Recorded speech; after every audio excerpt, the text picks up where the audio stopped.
बुझाता भोरे से काहे तू पजरिया पिराता काया झुरा गइल रे ननी के काट में तनिको न सोचल ये राजा जी रात में चली दी हलकास के बरदिया ये राजा बरदिया ए राजा उठे बरदिया ए राजा बरदिया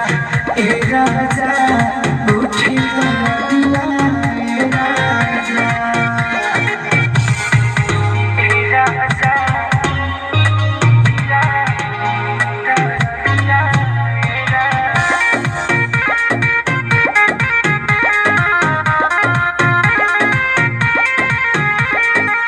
तू करवट गइल